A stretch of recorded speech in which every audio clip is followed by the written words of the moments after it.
नमस्कार, हमारे खास कार्यक्रम में आप सभी का स्वागत है। मैं हूं आपके साथ गौरी शंकर। जहां जेवर में नोएडा इंटरनेशनल एयरपोर्ट का शिलान्यास पीएम मोदी की तरफ से किया गया, तो साफ तौर पर विपक्ष की तरफ से कई तरह के आरोप लगाए गए। ऐसा लग रहा है जैसे विपक्ष को एक खुशी नहीं हो रही है कि जेवर में नोएडा इंटरनेशनल एयरपोर्ट बीजेपी की सरकार की तरफ से ही शिलान्यास क्यों किया गया। मौका तो उन लोगों के पास भी था, वो लोग भी कर सकते थे।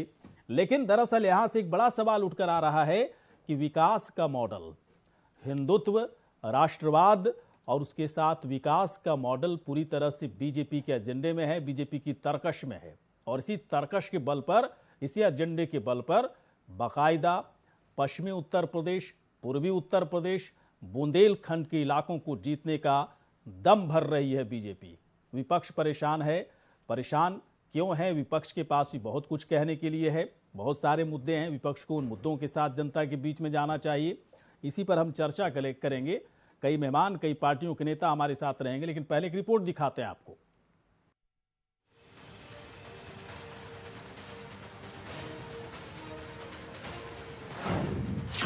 बीजेपी के लिए जीत की गारंटी है जेवर का विकास। हिंदुत्व, राष्ट्रवाद और विकास पर बीजेपी को भरोसा। यूपी को साधने के लिए पीएम मोदी की हुंकार।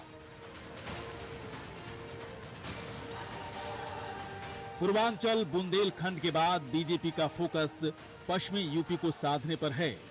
यूपी में सरकार उसी की बनती है जो सभी इलाकों में अपनी बढ़त बनाकर रखती है। 2017 में जनता ने दिल से बीजेपी को वोट किया था। इस बार भी बीजेपी हिंदुत्व, राष्ट्रवाद और विकास के बल पर महाविजय की उम्मीद में है। जेवर में पीएम मोदी ने नोएडा एयरपोर्ट का शिलान्यास कर बता दिया कि बीजेपी अपने विकास के वादे से पीछे नहीं हटने वाली है। भाइयों बहनों, ये बहुप्रतीक्षित क्षण पश्चिमी उत्तर प्रदेश के लिए अत्यंत महत्वपूर्ण है। और इसलिए महत्वपूर्ण है, यहां के किसानों ने कभी किसी कालखंड में यहां की गन्ना की मिठास को आगे बढ़ाने का प्रयास किया था। लेकिन भाइयों बहनों, गन्ने की मिठास को कुछ लोगों ने कड़वाहट में बदल करके यहां पर दंगों की एक जो श्रृंखला खड़ी की थी, आज ये देश के अंदर एक नया द्वंद्व बना है कि देश गन्ने की मिठास को एक नई उड़ान देगा या जिन्ना के अनुयायियों से फिर दंगा करवाने की शरारत करवाएगा। और यही तय करने के लिए आज आप सबका आह्वान करने के लिए मैं स्वयं आपके बीच यहां पर उपस्थित हुआ हूं।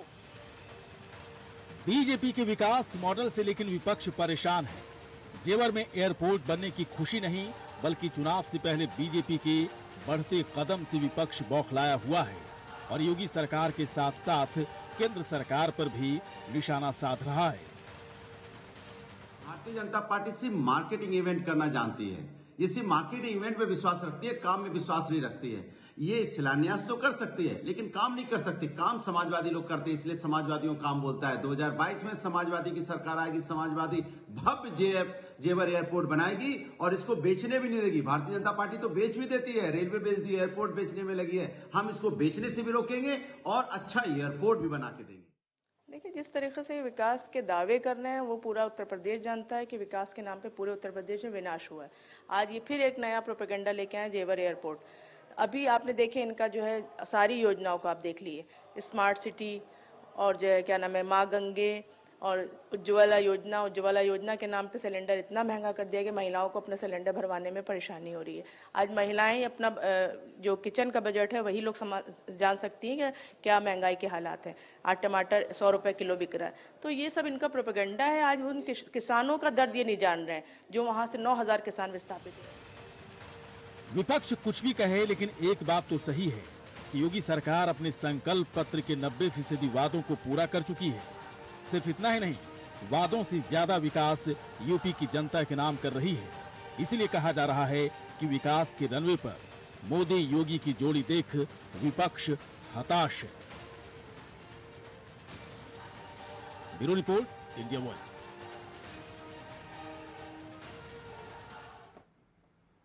तो बीजेपी के तर्कश में बहुत सारी चीजें देखिए ऐड ऑन होती जा रही हैं। हिंदुत्व को लेकर विपक्ष को दिक्कत थी, राष्ट्रवाद को लेकर विपक्ष को दिक्कत थी। अब विकास का मॉडल जब पेश किया जा रहा है बीजेपी की सरकार की तरफ से, योगी सरकार की तरफ से, तो इस पर भी विपक्ष को दिक्कत है। बाकायदा विपक्ष कई तरह के सवाल ताक रहा है, लेकिन ठीक है, विपक्ष का काम है, जनता का भी काम है, हम पत्रकारों का भी काम है कि सवाल जवाब कर लेते हैं, क्या सही है क्या गलत है, सब कुछ सामने आ जाना चाहिए। डॉक्टर सुनील कौशिक वरिष्ठ पत्रकार इस वक्त हमारे साथ हैं। डॉक्टर सुनील जी, बहुत बहुत आपका स्वागत है। राघवेंद्र सिंह प्रवक्ता बीजेपी के, राघवेंद्र जी आपका स्वागत है। विनय सिंह जी इस वक्त हैं समाजवादी पार्टी के प्रवक्ता, विनय जी बहुत बहुत आपका स्वागत है। कुलभूषण त्रिपाठी जी हैं प्रवक्ता कांग्रेस के, कुलभूषण जी बहुत बहुत आपका स्वागत है। संदीप चौधरी प्रवक्ता आरएलडी के, संदीप चौधरी जी बहुत बहुत आपका स्वागत है सर। सबसे पहले वरिष्ठ पत्रकार डॉक्टर सुनील कौशिक के पास आते हैं। अब डॉक्टर सुनील, क्या लग रहा है कि विकास का मॉडल तो खूब दिखाया जा रहा है कि खूब विकास कर रहे हैं, 4.5 साल में यूपी की जनता इस बात को समझ चुकी है कि आमूलचूल परिवर्तन उत्तर प्रदेश में हुआ है कई फ्रंट पर, लेकिन क्या चुनाव के लिए ये तमाम जो मॉडल पेश किए जा रहे हैं बीजेपी सरकार की तरफ से, योगी सरकार की तरफ से, क्या पर्याप्त है? चुनाव के लिहाज से बात करते हैं, क्या चुनाव के लिहाज से पर्याप्त है? इस विकास के मॉडल को उत्तर प्रदेश की जनता समझने के लिए तैयार है, या फिर बार बार बड़े फैसले सरकार की तरफ से लिए भी गए, तीनों कृषि कानून वापस भी ले लिया गया, तब भी किसानों का है ना, किसानों को देखिए वो हटने के लिए तैयार नहीं है, कहाँ मामला फंस रहा है, जरा बताइए सर। गौरी शंकर जी, यदि ये पर्याप्त होते तो मुझे लगता है बसपा भी वापस आती, ये पर्याप्त होते तो मुझे लगता है समाजवादी पार्टी की सरकार भी वापस आती। हाँ। या तो केवल विकास के मुद्दे पर चुनाव लड़े जाएं और विपक्ष भी विकास की सिर्फ और सिर्फ विकास की बात करे तो मुझे लगता है कुछ अलग स्थिति होगी। लेकिन चुनाव के समय में हम क्या देखते हैं कि बात विकास से हटके कहीं और चली जाती है। आज नोएडा एक्सप्रेसवे को लेकर के आप देखिए, जब आगरा तक जाता है, हो सकता है कि बसपा सरकार में नहीं आई, लेकिन जहां विकास हुआ उसके आसपास की सीटें भी बसपा ने जीत ली होती तो लगता कि हाँ, जनता ने उसे स्वीकार कर लिया। अखिलेश यादव जी ने लखनऊ आगरा एक्सप्रेस भी बनाया, आसपास की सीटें उन्होंने भी जीत ली होती तो लगता कि हाँ, निश्चित तौर से विकास की बात जनता चाहती है और निश्चित तौर से जनता को प्रभावित करने वाले ये मुद्दे हैं। डॉक्टर सुनील, क्या लगता है मैं वही कर रहा हूं, यही ट्रेंड बदला है थोड़ा? नहीं, बिल्कुल मैं वही कर रहा हूं। अब इस एयरपोर्ट की हम बात कर लीजिए, 3 दशक से मैं खुद देख रहा हूं इस एयरपोर्ट की लड़ाई को। आज का मुद्दा नहीं है, लेकिन ये सौभाग्य की बात है कि आज भारतीय जनता पार्टी की सरकार में वो एयरपोर्ट बना और शिलान्यास भी हुआ।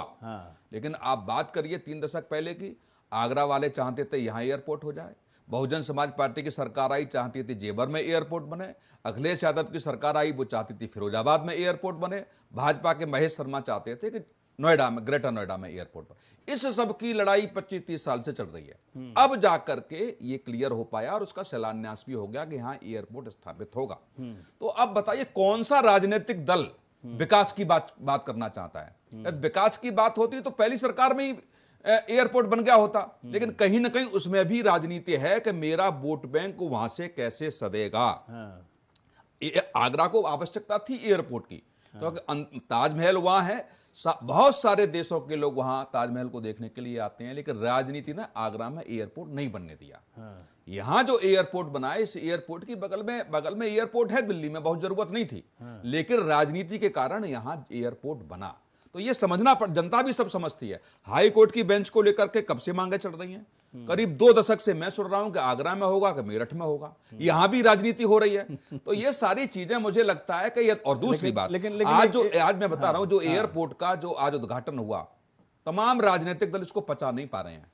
किस लिए? विकास की बात है ना, कोई भी सत्ता में रहे, यदि विकास जनता के लिए हो रहा है तो मुझे लगता है कि सरकार के साथ विपक्ष के राजनीतिक दलों को भी कंधे से कंधा मिलाकर के विकास की बात करनी चाहिए। और यदि विरोध विपक्ष को करना था मेरे हिसाब से, तो उसमें कमियां निकाल के करते। अब अडानी आ जाएंगे, अंबानी आ जाएंगे, इसका कोई मतलब नहीं है, जनता सब समझती है। मैं तो इसीलिए डॉक्टर सुनील, जब इस तरह कई लोग तो यहाँ पर, मैं किसी के ऊपर आरोप नहीं लगा रहा हूँ, लेकिन कई लोग तो बिना आंकड़े के आ जाते हैं और मैं ऐसे लोगों से फिर बात ही नहीं कर पाता हूँ। आंकड़ों पे बात कीजिए, आंकड़ा दुरुस्त है तो ठीक है, बात करने लायक है, नहीं तो नहीं है। चाहे विपक्ष में बड़ा नेता रही या फिर छोटा प्रवक्ता रही, उससे कोई फर्क नहीं पड़ता, आंकड़ा होना चाहिए आपके पास। चलिए मैं आता हूँ, प्रवक्ता बीजेपी के इस वक्त हमारे साथ जुड़े हुए हैं, उन्हीं से पूछ लेते हैं। राघवेंद्र जी इस वक्त है। राघवेंद्र जी, मैं ये नहीं कहूँगा कि विकास का मॉडल आपको कितना फायदा पहुंचाएगा, सवाल भी नहीं बनता है बीजेपी के लिए। मैं थोड़ा जानना चाहता हूं कि जहां जहां आप लोग विकास करके दिखा रहे हैं, जहां जहां आप लोगों को लगता है कि किसी के हित में है, चाहे वो तीनों कृषि कानून को वापस लेने की बात भी हो, इसके बावजूद विरोध जो है कई जगहों पर वो लगातार बढ़ता ही जा रहा है, घट नहीं रहा है, खासतौर पर किसानों की तरफ से। तो विकास का मॉडल, ये तमाम चीजें, तमाम दावे दरअसल है किसके लिए? राघवेंद्र जी इस चीज को क्लैरिफाई कीजिए। देखिए गौरी शंकर जी, भारतीय जनता पार्टी पहले दिन से अपने विकास और सुशासन के एजेंडे पर कायम है और ईमानदारी से काम कर रही है। विपक्ष पहले दिन से हथियार डाले हुए है। आप याद करिए, जैसे पहले दिन हमारी सरकार बनी थी, किस तरीके से हम लोगों ने किसानों का 35,000 करोड़ का ऋण माफ किया था। उस दिन से लेकर आज तक हमारे माननीय मुख्यमंत्री जी शांत नहीं बैठे हैं। विपरीत परिस्थितियों के बावजूद हम लोगों ने विकास के एजेंडे पर लगातार काम किया है।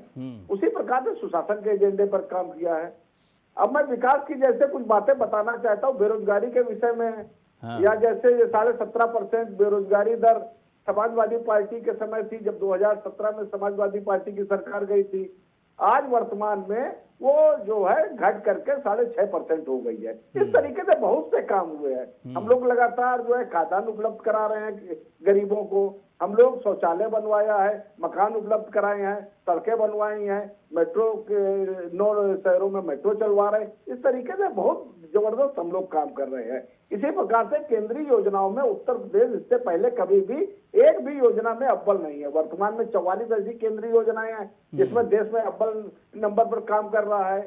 जेवर एयरपोर्ट जो है एशिया में सबसे बड़ा एयरपोर्ट बनकर तैयार हो रहा है और उसमें जो है 178 हवाई जहाज वहां पर एक साथ खड़े हो सकते हैं। तो ये तो भाई हमें लोगों को तारीफ करनी चाहिए, विपक्षी दल को भी तारीफ करनी चाहिए। अगर कर नहीं राघवेंद्र जी कर नहीं रहे ना लोग, दिक्कत ये है। अब जनता, देखिए जनता को कितना फायदा है तो बहुत ही यकीनन है ना, यकीनन मुझे लगता है इस बात को तो कोई आप झूठला नहीं सकता है कितना फायदा है। हम आपको कितना फायदा है, जो नोएडा में रह रहे हैं वो दिल्ली क्यों जाएंगे, है ना। सिर्फ नोएडा में रहने वाले लोग नहीं बल्कि आसपास के कई इलाकों को कितना बड़ा फायदा है। सबसे बड़ी बात यह है कि जहां एयरपोर्ट बनता है उसके आसपास के इलाकों में एक क्रांति आती है, एक डेवलपमेंट की, एक विकास की क्रांति आती है। आसपास का पूरा गांव, कस्बा, ये तमाम चीज़ों का डेवलपमेंट आने वाले समय में दिखेगा। हालांकि विपक्ष को इन सब चीज़ों से मतलब नहीं है। विपक्ष को लगता है हम लोग चूक गए, तो अगर सरकार किसी भी पार्टी की हो, उन्होंने किया तो भाई पैर कैसे खींचा जाए, कैसे उसको बैक किया जाए। हालांकि मैं उसमें नहीं जाना चाहता हूं, लेकिन बीजेपी के प्रवक्ता साफ तौर पर कह रहे हैं कि विकास का हम लोग का फोकस है। पता नहीं इसको वोट में कन्वर्ट करना कितना मुश्किल होगा, क्योंकि हालात थोड़े अलग अलग दिख रहे हैं पश्चिमी उत्तर प्रदेश में। इस पर भी हम आएंगे सर आपके पास। एक छोटा सा ब्रेक के लिए बोला जा रहा है, ब्रेक के बाद हाजिर होते हैं। चले, ब्रेक के बाद आप सभी का स्वागत है। जेवर से जीत कितनी पक्की बीजेपी की हो रही है कहना बहुत ही मुश्किल है, लेकिन सवाल जवाब का इस वक्त दौर चल रहा है। सवाल जवाब से जानने की कोशिश करते हैं। कई मेहमान इस वक्त हमारे साथ जुड़े हुए हैं और विनय जी के पास हम चलते हैं, समाजवादी पार्टी के प्रवक्ता विनय जी के पास। विनय जी, एक बात बताएं, आप लोग भी तो खूब दावे करते हैं कि देखिए समाजवादी पार्टी की जब सरकार थी तो क्या नहीं हम लोग किए, सारे विकास के काम किए, सारा मॉडल हम लोग विकास का, है ना, हर तरह का प्रयोग किए, जनता को अधिक से अधिक लाभ पहुंचाने की कोशिश किए। हर चीज़ पर क्रेडिट लेने की भी कोशिश हो रही है कि जो काम हम लोग की तरफ से शुरुआत किया गया था बीजेपी उसी पर मुहर लगा रही है। तभी आप लोग हार गए सर। तो ये बीजेपी वाले जो कह रहे हैं कि हम विकास का मॉडल पेश कर रहे हैं, बाकी 2-4 मुद्दे तो हैं उनके पास, तो आप लोगों को तो हंसी आती होगी ना कि विकास पर कौन वोट करता है।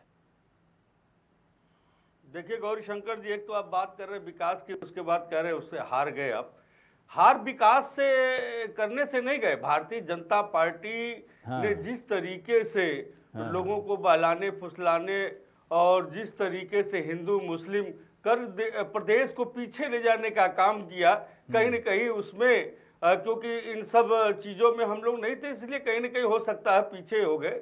क्योंकि हम बात करते हैं विकास की, आज जो एयरपोर्ट बन रहा है लेकिन कल बिकेगा कब बेच दिया जाएगा माननीय प्रधानमंत्री जी के द्वारा, ये नहीं पता है। भाई साहब एक बात बताइए, आप इसके पीछे क्यों पड़े हुए और हैं? कुशीनगर बिक गया, क्यों बेच देंगे? क्या बेच दिया उन्होंने? है ना? बिल्कुल बेच रहे हैं। थोड़ा आज सा- आप बताइए भारत के कितने एयरपोर्ट पहले नहीं मुझे बेच दिया बताएं, इन्होंने? पहले मुझे बताएं किसको बेचेंगे भाई साहब, किसको बेच दिया? मुझे अरे बताएं विनय जी, सुनिए विनय जी, ये बताएं आपको जेवर एयरपोर्ट जब मिल जाएगा 23-24 से जब उसका संचालन शुरू हो जाएगा, आप लोग को अच्छा लगेगा बुरा लगेगा, ये बताइए। देखिए, कोई विकास का कार्य होता है तो किसी अच्छा नहीं लगता है। हाँ। लेकिन उसको उस विकास के साथ कैसा घिनौना मजाक कर रही है भारतीय जनता पार्टी। किस तरीके से कुशीनगर एयरपोर्ट को आखिर बेचा गया कि नहीं बेचा गया? कहाँ पढ़ लिए भाई चौधरी चरण साहब? सिंह एयरपोर्ट कहाँ पढ़ अडानी लिया? को बेचा गया कि नहीं बेचा? कौन? बिल्कुल मतलब बेचा गया। बड़ा रखरखाव के लिए दिया गया है आप लोग जो है ना खुद ही अपना मजाक बनाते हो, तो मैं क्या करूं, है ना? आप बोलोगे कि जो है बीजेपी प्रवक्ता की तरह बात मत करो। कहाँ बेच दिया भाई साहब? नहीं, बीजेपी नहीं, कैसे बेच दिया जरा? नहीं अगर अब देखिए, मजाक ही अगर आपको बनाना है, प्राइवेट जरा हाथों बनाइए में- अपना मजाक। अगर कैसे बेच दिया प्राइवेट जरा हाथों में बताइए। चलाने के लिए दिया गया, आखिर क्या मजबूरी थी? तो प्राइवेट बेच हाथों में बेच तो चलाने नहीं दिया के भाई लिए साहब, आखिर क्या मजबूरी थी? संचालन क्या करने के लिए दिया तो मजबूरी क्या थी? बुरा है? क्या बुरा है? नहीं, अच्छे से क्यों दिया संचालन हो गया? रहा है उसका। क्या भारत सरकार के पास वो क्षमता नहीं है? क्या वो ऋण जो है, जो उससे आय होता, क्या उसको हम नहीं कर सकते थे?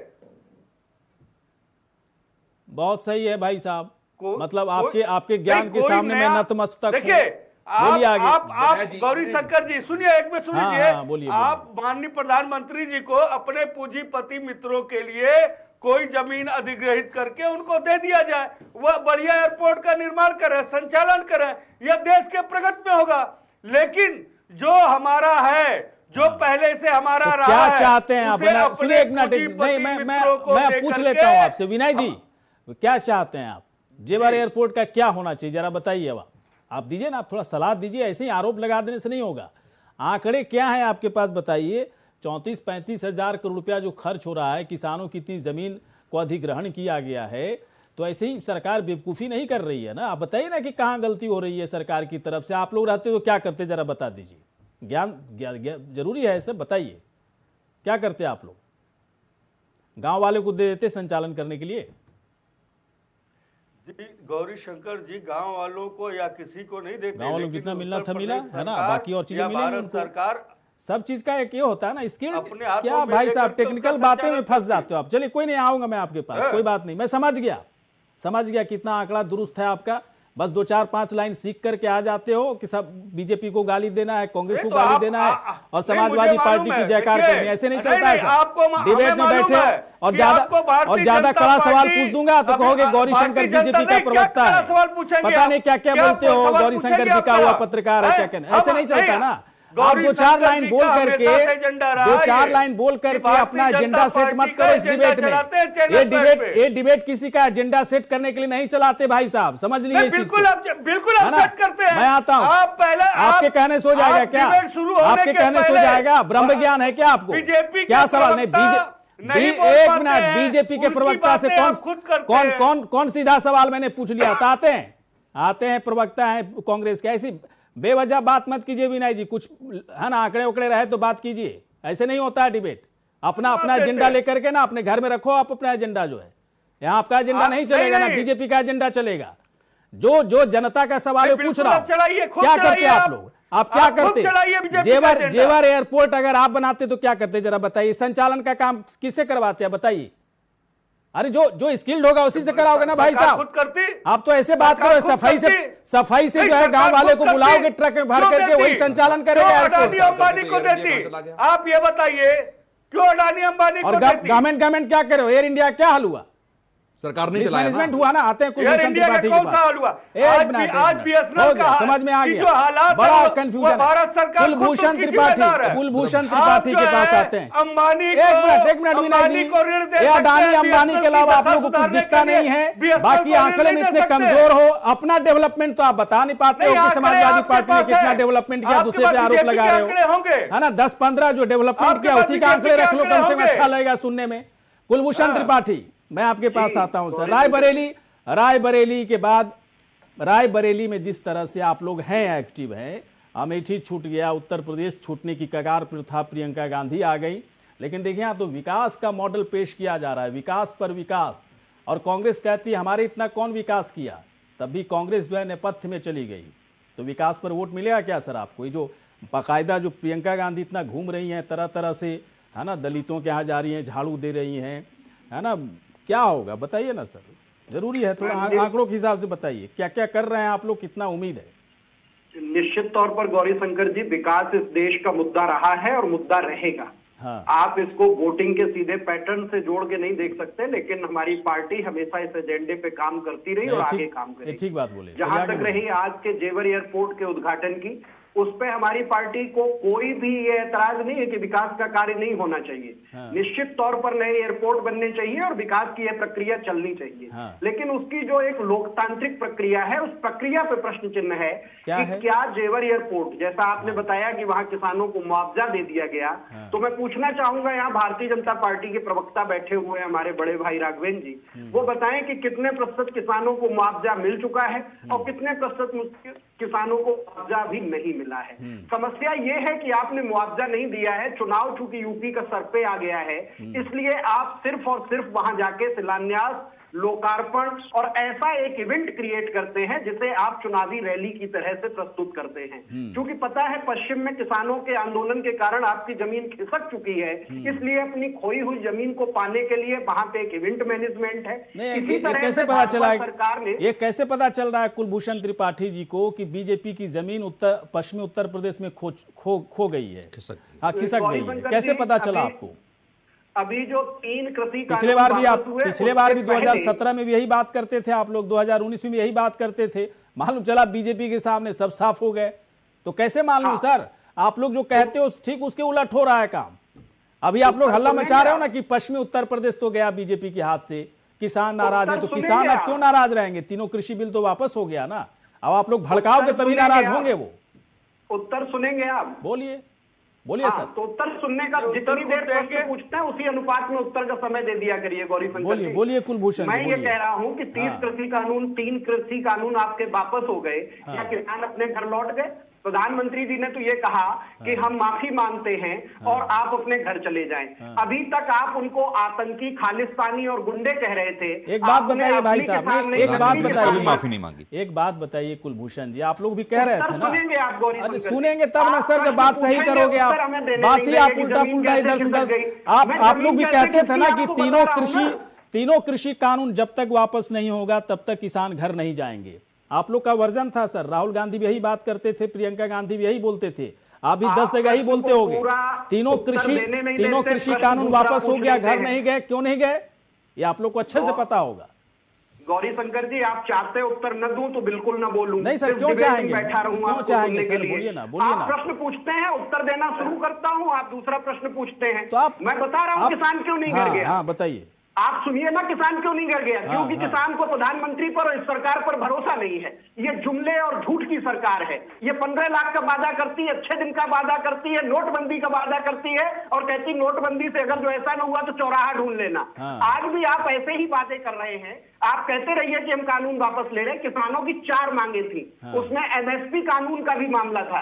एमएसपी पे आपकी क्या राय है? अभी आपने कोई राय दी? पहले तो एक मांग थी, एक के बाद 3, फिर 4, फिर अब 8 हो गया। चलिए आते हैं सर, थोड़ी देर के बाद आते हैं आपके पास, एक छोटे से ब्रेक के बाद हाजिर होते हैं। चलिए ब्रेक के बाद स्वागत है। विपक्ष कह रहा है कि बीजेपी की सरकार, योगी सरकार चाहे जितना भी विकास कर ले, लेकिन पूरब से लेकर पश्चिम यानी कि पूर्वी उत्तर प्रदेश भी और पश्चिमी उत्तर प्रदेश भी और साथ ही साथ बुंदेलखंड में बीजेपी की हार पक्की है। कुछ तर्क हैं उनके पास। मैं चलता हूं पश्चिमी उत्तर प्रदेश को लेकर एक समीकरण को समझने की कोशिश करते हैं। संदीप चौधरी आरएलडी के प्रवक्ता इस वक्त हमारे साथ हैं। संदीप जी, सबसे पहले तो आप ये बताइए, जहां तक मुझे याद है आप तो पहले वरिष्ठ पत्रकार हुआ करते थे, अब पत्रकार से आपका राजनीतिक रूपांतरण हो गया और आजकल आप भी जो है किसान की बात कर रहे हैं। पहले आप उस शख्स के एडवाइज़र हुआ करते थे जो राजस्थान में राज्यपाल हुआ करते थे, आजकल किसान के फेवर में बात कर रहे हैं, सरकार के खिलाफ बात कर रहे हैं। तो उम्मीद तो मुझे आपसे भी यही होगी सर, ऐसे ही बात कीजिएगा आप भी। संदीप जी, राजनीतिक रूपांतरण पहले बताइए, कैसा लग रहा है सर आपको आरएलडी में? गौरी शंकर जी, मैं भी एक किसान का बेटा हूँ, एक गांव से आता हूँ जो सहारनपुर में पड़ता है। और किसान का बेटा आपको वैज्ञानिक भी मिल सकता है, किसान का बेटा आपको पत्रकार भी मिल सकता है, तो पूछ रहा हूँ सर, बेचने वाला हमारे देश में प्रधानमंत्री बन सकता है। इसीलिए तो पूछ रहा हूँ, मतलब अच्छा लग रहा है ना सर आपको? आप बिहार से आए हैं, मीडिया में काम कर रहे हैं, अच्छा लग रहा है। मैं गवर्नर बिहार का सलाहकार रहा हूं, तो मैं राजनीति में अच्छी पकड़ रखता हूं, मुद्दों की अच्छी पकड़ रखता हूं।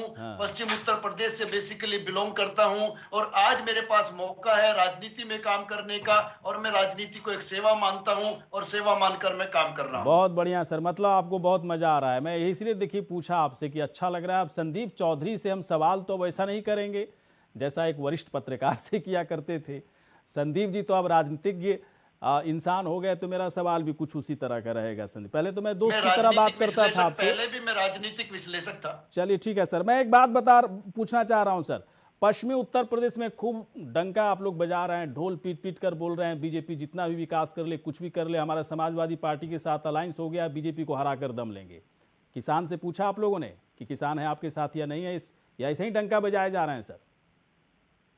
देखिए गौरी शंकर जी, हम कोई डंका नहीं बजा रहे हैं। और आपको एक चीज बता दूं, उत्तर प्रदेश में राष्ट्रीय लोकदल पार्टी है। अभी बंगाल में बीजेपी हारी, आपने देखा, वहां पे राष्ट्रीय लोकदल नहीं थी। राजस्थान में बीजेपी हारी, वहां पे राष्ट्रीय लोकदल नहीं थी। महाराष्ट्र में बीजेपी हारी, वहां पे राष्ट्रीय लोकदल नहीं थी। इवन आपकी दिल्ली में बीजेपी हारी, अरविंद केजरीवाल ने सरकार बनाई, वहां पे राष्ट्रीय लोकदल नहीं थी। इसलिए नहीं थी कि आप लोग है ही नहीं वहां पर, क्यों रहे? बज रहा है उत्तर प्रदेश में जो डंका बज रहा है, उत्तर प्रदेश में डंका इस बात का बज रहा है कि किसानों के ऊपर बीजेपी के जो गृह राज्य मंत्री हैं, उनका बेटा गाड़ियां चला देता है, उनको कुचल के मार देता है। लोनी का बीजेपी का विधायक जो किसान प्रदर्शन करते हैं उनको आतंकवादी कहता है, उनको गुंडे कहता है, उनके ऊपर जाकर पत्थर बरसाने का काम करता है। हाथरस के अंदर दलित बेटी को हमारी बीजेपी की सरकार रात में 2 बजे जला देती है।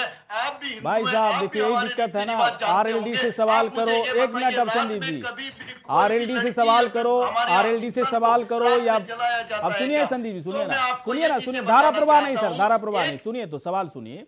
अब सवाल तो मेरा आपसे था, आप अपना एक समीकरण तो बताइए कि ठीक है बीजेपी जो कह रही है विकास दिखा रही है, दिखाने दीजिए। आप इतना भूमिका की जरूरत ही नहीं सर। आप बताइए कि ये जो अलायंस हुआ है समाजवादी पार्टी के साथ, सीट कहा जा रहा है कि ठीक ठाक सीट पर आप लोग खड़े होंगे, तो क्या लग रहा है कि एक था पिछली दफा आपका है ना पश्चिमी उत्तर प्रदेश में, वही बीजेपी में हमें लगता है कि चलेगा। 0 पे थे आप लोग, अचानक जो है, अचानक जितने पे आप खड़े होंगे उतने पे कैसे जीत जाएंगे? किसानों को क्या ऐसा है ना, क्या ऐसा पिला दिया या फिर पढ़ा दिया कि एकदम से सारी पार्टियों को छोड़ करके आरएलडी के पीछे भागेगी? बताइए सर, समीकरण बताइए, आप आंकड़ों की बात देखिए। समीकरण हमारा समीकरण देखिए, हम किसान और मजदूर लोग हैं गौरी शंकर जी। हमारा समीकरण बिल्कुल सीधा है। हमारा समीकरण ये है कि जिस तरीके से कुलदीप सेंगर ने दलित बेटी को मारा, पूरे परिवार को मारा, हम लोगों की भाई साहब देखिए यही दिक्कत है, मतलब भाई साहब परजीवी, आप लोग परजीवी हैं क्या? आप लोग संदीप चौधरी परजीवी हैं क्या कि समाजवादी पार्टी के बिना काम अपना कुछ स्टैंड तो रखिए सर। पूछेंगे कुछ और, तो क्या बोलूं सर, क्या बोलूं? पूछूंगा आरएलडी के बारे में तो बात करोगे, पता नहीं कहाँ की बात करने लगते हो। तो परजीवी मत बनिए ना, किसान परजीवी हैं। अब सुनिए सर, मेरी लैंग्वेज बिल्कुल सटीक है। किसान परजीवी हैं या समाजवादी पार्टी परजीवी है, बता दीजिए। अपना यदि कुछ है तो उसकी बात कीजिए। जूते चप्पल चाटने हैं आप चाटिए, आप हमें आतंकवादी बताइए, आप हमें नकली किसान बताइए, आप हमें जो मर्जी बोलिए। आज की तारीख में बीजेपी की जड़ें उखड़ चुकी हैं। आप चाहते ऐसा है क्या डॉक्टर की सरकार नहीं बना अब रुकिए सर, की तरफ से पर्चा रुकिए सर, वो जूते तलवे कौन चाट रहा है ना सर, पूरी जनता देख रही है ना। जूते, ये जो कह रहा है ना जूते तलवे चाटिए, कौन चाट रहा है सब देख रहा है ना, कौन चाट रहा है। संदीप चौधरी की पार्टी ने क्या क्या किया सबको पता है। बाकी किसान परजीवी है तो ठीक है, इट्स ओके। बताइए सर, अपना कुछ है आरएलडी के पास? ऐसे ही धारा प्रवाह बोले जा रहे हैं, धारा प्रवाह कुछ नहीं है आपके पास, आपके पिटारे में कुछ नहीं है, मैं बता रहा हूं कुछ नहीं है। बस समाजवादी पार्टी के साथ हो लेना है, किसान परजीवी हैं आप लोग, है ना, बुरा लगेगा लेकिन है। बताइए सर, ऐसा है क्या, जरा बताइए। आरएलडी का संदीप जी एक मिनट, संदीप जी, अरे संदीप जी सुन लीजिए भाई साहब, बुरा अरे संदीप, नए प्रवक्ता बने, सुनिए भाई साहब, नए प्रवक्ता बने, हिम्मत बढ़ाइए, बड़े कड़े सवाल पूछे जाएंगे आपसे। भाई साहब सुनिए तो संदीप जी आपको याद दिला दूं, आप वरिष्ठ पत्रकार नहीं हो, इस वक्त आरएलडी के प्रवक्ता हो, नए प्रवक्ता बने हो, हिम्मत से काम लो। बहुत सारे कठिन सवाल आएंगे, इनका ऑडियो डाउन कीजिए, ये वरिष्ठ पत्रकार की तरह बात करें। बोलिए सर आप। नहीं संदीप जी, आप तो बड़ा विद्वान व्यक्ति हैं, लेकिन मुझे लगता है गौरीशंकर जी का सवाल आपने बड़ा ध्यान से नहीं सुना। उन्होंने कहा पश्चिम के समीकरण आरएलडी के क्या हैं, और ये बिल्कुल हम सब लोग भी समझ रहे हैं कि जिस तरीके से समाजवादी पार्टी से आपके गठजोड़ की जो बातें चल रही हैं, ये बहुत पिछले महीने से आ रहा था कि 22 तारीख को कहीं ना कहीं गठबंधन का ऐलान हो जाएगा, लेकिन वो 22 तारीख निकल गई, 22 तारीख को गठबंधन नहीं हुआ। अब आप कहीं से ये आप बातें निकल के आ रही हैं कि आपका चुनाव चिन्ह होगा और समाजवादी पार्टी के लोग चुनाव लड़ेंगे, तो इस पर तो थोड़ा मंथन करना पड़ेगा कि ऐसा गठबंधन मुझे लगता है कभी हुए नहीं है जिस तरीके से गठबंधन की बातें हो रही हैं। लेकिन मंथन नहीं करना है ना, दिक्कत मंथन नहीं, पत्रकार को गाली दे, दूसरी बात कहते थे लोग, अरे भाई साहब कौन बोल रहा है आपको, अभी तो आप कह रहे थे कि हम जीत रहे हैं, अब पता नहीं कहां से जोड़ रहे हो। मैं आऊंगा सर थोड़ी देर के बाद, राघवेंद्र जी के पास आते। राघवेंद्र जी आपके विकास का मॉडल देखिए, लोगों को बड़ा परेशान कर रहा है। योगी, हाँ, सीएम योगी ने 4.5 साल में इतना काम कैसे कर दिया, जेवर दे दिया, पूर्वांचल एक्सप्रेसवे, आप मुझे काम के नाम पर एक शुगर फैक्ट्री का नाम सुनिए ना भाई साहब, सुनिए ना आप लोग दावे करते हो कि संकल्प पत्र के भाई साहब, संदीप चौधरी नए प्रवक्ता बने हो ना, तो हिम्मत बढ़ाइए थोड़ा, बहुत कड़े सवाल पूछे जाएंगे। सुधीर चौधरी जी हमारी बात सुनिए। सुधीर चौधरी जी हम नए प्रवक्ता नहीं बने हैं, हम टीवी चैनलों पर बहुत टाइम से बैठते हैं। संदीप चौधरी जी मैं सही में ज्ञान की बात करो, नए प्रवक्ता बने हो, हिम्मत बढ़ाइए, बहुत कड़े सवाल पूछे जाएंगे। आप नए सुधीर चौधरी बने हैं ना, आज से आप सुधीर चौधरी बन गए हैं। जो बोलना है बोलिए, जो बोलना है, आगे कुछ बोलना है। बीजेपी का प्रवक्ता और क्या बोलते हैं, बिकाऊ पत्रकार फलां ठिकाना, बोलिए ना सर, मुझे तो आदत पड़ रहा है गाली सुनने का।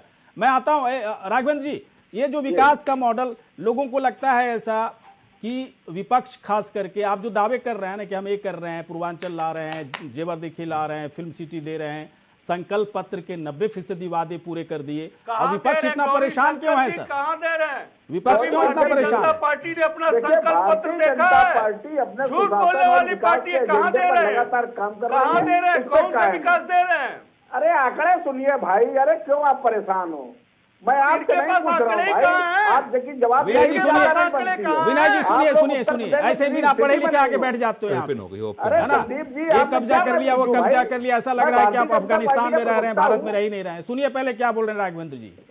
देखिए संदीप जी की कोई कमी नहीं है, उनके पास बोलने के लिए कुछ नहीं है, ये लोग बस गिनी चुनी वही रटी रटाई भाषा है।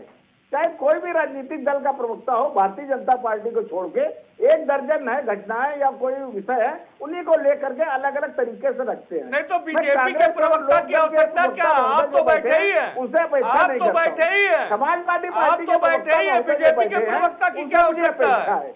2017 तक इनकी सरकारें नहीं, आंकड़े तो है नहीं विनय जी, ऊपर से आप बोल रहा है कोई लगातार बंदा, उसको भी आप रोक टोक कर रहे हो। किस तरीके से हर तीसरे दिन उत्तर प्रदेश में दंगा होता था, किस तरीके से अपराधी इनके मुख्यमंत्री के साथ हेलीकॉप्टर में घुमा करते थे, किस तरीके से अपराधियों का संरक्षण जेलों के अंदर होता था, किस तरीके से समाजवादी का मुजरिम गृह मंत्री के बगल में खड़ा रहता है, 120 का मुजरिम गृह मंत्री के बगल में खड़ा रहता है, 500 करोड़ रुपए सरकारी खर्चे पर स्वाभाविक महोत्सव हो रहा होता है और लंदन में बग्घी आती है। भारतीय जनता पार्टी इस प्रकार से नहीं है, सुशासन और चलिए सर राघवेंद्र जी, लेकिन फिर भी देखिए एक सवाल रह जाता है कि बीजेपी के प्रवक्ता, बीजेपी के तमाम नेता जनता के बीच में जा रहे हैं, आप लोग मीडिया के बीच में आते हैं, विकास के तमाम मॉडल पेश कर रहे हैं, विपक्ष परेशान है। आप लोग ये भी दावे कर रहे हैं कि विपक्ष को परेशान रहने दीजिए, हम तो जनता के बीच में जाएंगे। लेकिन जनता क्या, ये सवाल है कि जनता आपके विकास के मॉडल को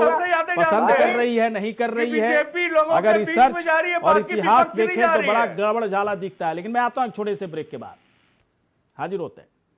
चलिए, ब्रेक के बाद स्वागत है। हम लोग चर्चा कर रहे हैं कि विकास के मॉडल के आधार पर अब बीजेपी के तर्कश में कई चीज़ें और जुड़ती जा रही है। तर्कश में हिंदुत्व है, राष्ट्रवाद है, विकास का मॉडल है, योगी का काम है, मोदी का भी काम है, और मोदी पीएम मोदी पूरी तरह से भी एक्टिव ही नज़र आ रहे हैं। ऐसा लग रहा है कि सीएम योगी के बाद पीएम मोदी दरअसल सीएम योगी के काम का डंका, उनके विकास का डंका वो पूरी तरह से पूरी दुनिया में बजा रहे हैं। कितना असर होगा, लगातार पूछ रहे हैं। चलिए, इस वक्त अगले मेहमान जो हमारे साथ इस वक्त हैं, विनय जी इस वक्त हैं समाजवादी पार्टी के। बहुत कम वक्त मिलेगा सर, बहुत कम, चूंकि लास्ट डे चल रहा है डिस्कशन, लेकिन पूरी तरह से ओपन है। कोई कहीं अगर चाहता हो काउंटर करना अगर सवाल का, तो कर सकते हैं, मेरी तरफ से छूट है। विनय जी, एक बात बताएं, ठीक है विपक्ष में है, बहुत चीज़ें आपको अच्छी नहीं लगेगी। जब आप लोग भी सरकार में थे तो बीजेपी को भी चीज़ें अच्छी नहीं लगती होगी, ये तय है। मुझे थोड़ा सा ये जानना है कि इसके बावजूद किसानों के मसले पर अब आप लोग जो है, ऐसा लग रहा है सेल्फ गोल करने के चक्कर में लग गए हैं कि कुछ होना जाना तो हुआ नहीं, सब कुछ नुकसान हो गया, क्योंकि सरकार ने जिस तरह से तीनों कृषि बिल को वापस लिया, कानून को वापस लिया, एक तरह से मामला पलट गया आप लोगों के लिए। तो किसान के मसले पर, विकास के मसले पर क्या लगता है आपको, बीजेपी आगे निकल गई ना आप लोग से? गौरीशंकर जी, किसान उपयोग का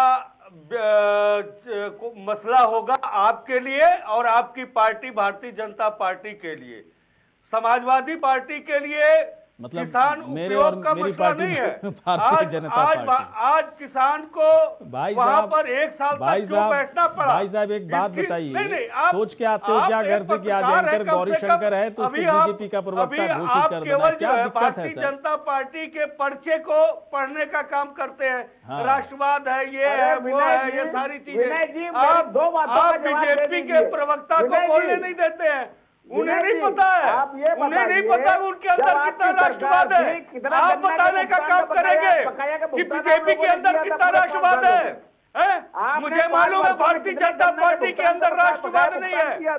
राष्ट्रवाद का मतलब होता है एक समृद्ध भारत, एक खुशहाल भारत, बेरोजगारी से दूर। आज जो स्थिति है उत्तर प्रदेश और देश की, उसे राष्ट्रवाद नहीं कहते हैं। राष्ट्रवाद की परिभाषा ये नहीं होता है। रुपए का लोन पहले दिन माफ कर दिया था किसानों का। अरे श्रीमान जी, विनय जी, जरा कुछ तैयारी करके, ये सब आंकड़े उनको पता ही नहीं है। तैयारी आपको समाजवादी पार्टी को आंकड़ों की जानकारी का अभाव है दरअसल। तैयारी करके आना चाहिए। अरे आप ये बताइए कितने रोजगार आपने 2 सालों में उपलब्ध करा दिए, 2 कार्यकाल में? बताइए सर, बताइए। अच्छा मौका है सर, बताइए, पूछा जा रहा है आपसे, बताइए। मैं बताता हूँ। अरे कुछ तैयारी करके आइए, वही डबली बजाने लगते हैं। क्या विनय जी, आप इतना भी नहीं बता पाए? विनय जी, आप इतना भी नहीं बता पाए कि समाजवादी पार्टी 2012 से 2017 में कितनी सरकारी नौकरी समाजवादी पार्टी की तरफ से दिया गया? तो कैसे आंकड़ों पे कैसे काउंटर करोगे आप? नहीं कर पाओगे ना। तो जो बीजेपी कह रही है चुपचाप सुनिए। समाजवादी अगर आपके पास आंकड़े नहीं है तो सुनिए चुपचाप। पुलिस की नौकरियां हो, कितना भाई साहब, कितना पुलिस की नौकरी, टीचर की नौकरी, ऐसे तो मैं भी बोल सकता हूँ। सड़क से किसी आदमी को बैठा देगा वही बोल देगा। आपने संकल्प पत्र की बात की थी, अपने संकल्प पत्र से कितने वादे आपने पूरा किया? और आप लोग अपने मैनिफेस्टो में 50% फेल थे, पता है ना आपको? की बात करी थी उत्तर प्रदेश में। आंकड़े रखिए भाई साहब, मैं हर प्रवक्ता कहता हूँ आंकड़ों के साथ काम कीजिए, ऐसे इधर उधर की बात मत कीजिए। नहीं, आपको तो ये भी पता नहीं है, आपको यही पता नहीं कि समाजवादी पार्टी के कार्यकाल में कितनी सरकारी नौकरी मिली और बीजेपी नौकरी दे रही है, तो उस पर सवाल उठा रहे हो। जिम्मेदारी ज्यादा है। आंकड़ा तो रखो आप।